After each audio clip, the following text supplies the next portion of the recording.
for sharing her with me. She's no longer just a name on a page for me.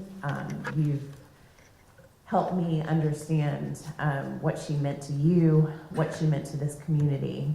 And like you, this court feels the loss of someone who honestly was just living a good life, doing the right thing.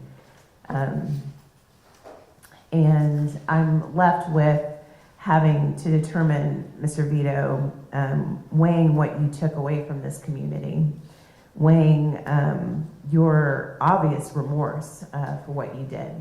From the moment that you've been appearing in front of me, it's been very clear to me that you always seem very somber, you always seem very sad. And today, I should put an exclamation point on what you have done. I've also looked at what you took on the case that's before me. I looked at the relevant pages of Dr. Goldberger's report. I also looked at the article presented by the state of Florida. And while you didn't necessarily intend to take this drug, you did intend to take something illegal. And where you were on that day, it was almost like you were like a ticking time bomb, okay? And what I'm left with is that I heard that you're sorry, okay? And I think that you're very sorry. What I didn't hear is that you feel like you have a substance abuse problem. That's what I did not hear. Your own mother was praying to God that you would be coming to her house, but thank goodness you didn't, because you were high as a kite. You were not following what your mom even wanted you to do. She wanted to give you a safe place to go.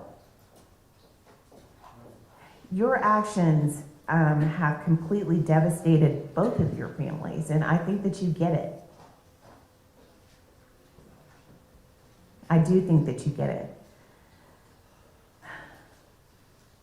So,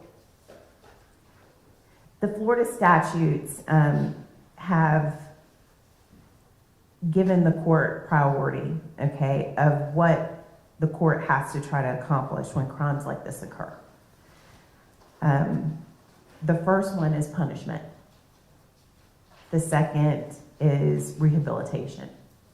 So what you and your lawyer have worked out with the state of Florida to mitigate what you could have potentially gotten just straight incarceration seems to accomplish both of those goals.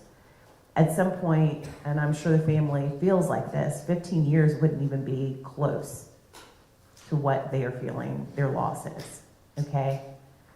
And your lawyer very, very articulately said that, you know, he's not trying to absolve you from what you've done. He said you've always accepted responsibility for what you've done, but he said half a decade. And I'm sure the family over there thinks that is not near enough.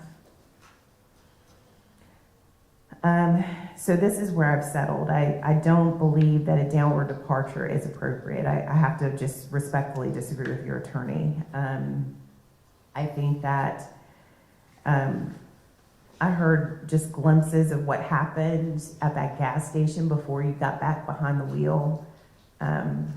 Even the seconds before you hit that sidewalk, there was a huge curb and you still did not come to a stop.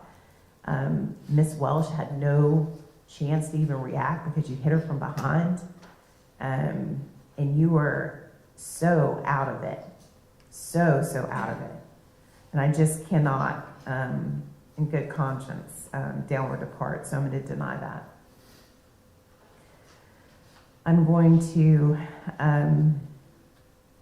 go with the guidelines that I'm curtailed by the negotiations, and I'm going to sentence you to the maximum range, which is 130.8 months in the Department of Corrections. That will be followed by 4 years of probation. I'm going to The first thing is that your driver's license will be permanently revoked. Whether you realized it before now, but I hope that you realize it now, I'm gonna say it very plain. You have a substance abuse problem, okay? And so for that, I'm gonna try, when you do get out, that you have to try to take care of that. I'm gonna order that you undergo a task evaluation and you do any recommended follow-up treatment. You have mental health problems, that's very clear to me too, okay? So I'm gonna order that you undergo a mental health evaluation and do any recommended follow-up treatment. You're also to attend the DUI school, I don't know what level, 1? I think it would be level 1. The state asks for 200 hours of community service. I'm not gonna impose that because I'm gonna require that for the first year of your probation that you wear a drug patch. You're to consume no illegal drugs. You're to consume no alcohol. You're to undergo random urinalysis screening. I'm not doing the community service because I want you to try your very best to get a job, make something of yourself once the punishment is over. To try to make restitution, is that an agreed upon amount? Yes. I'll order it now. $16,522.11. I want you to do your very best. If you're so sorry, then you'll pay every penny of what it took for them to put their mom in the ground. I've been going for the past year and a half. I have been going, taking the random urinalysis that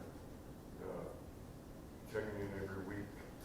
The reason why I'm putting you on a drug patch, I don't even know if they would pick up that drug you were on, but I'm gonna try, okay? You gotta avoid all drugs, okay? I agree with you.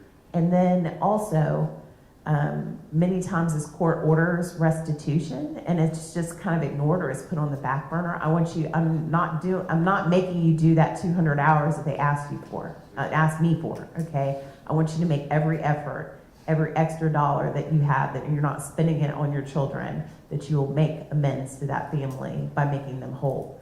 You heard about the financial impact that that's had. She was an 83-year-old lady's full-time caregiver, and so that's the least you could do. And you want to have a sit-down face-to-face, let it be penny by penny, dollar by dollar, showing them that you're putting that as a priority. Okay? I'm going to impose what are the court costs? $518? There would be DUI fines. I need to know what those are. The total? Sure. Total is $1,366. $1,361 in court costs and fees. A $150 PD lien. Is the state of Florida asking for cost of prosecution? Yes, Your Honor. That's included. That's included in the fees. If you feel like the sentence that I've imposed is illegal, if there's an error, you have 30 days from today to appeal the courts. Yes. Oh, yes. And I'll give you 41 days credit already served. Thank you for that. If you feel like the sentence I've imposed is illegal, if there's an error, you have 30 days from today to appeal the court sentence. If you can't afford an attorney, I'll appoint one to represent you. All right. Yeah, it's 10 years. Yes. And pursuant to the plea agreement, the state will announce a non-pros code 30 as to counts 2 and 3 in case 2021 CF 7481, and will also announce a non-pros code 30 as to case 2021 CF 6376, which is number 21 on the calendar. And due to the length of incarceration, the court will dismiss the 2 civil citations associated with these charges. Thank you.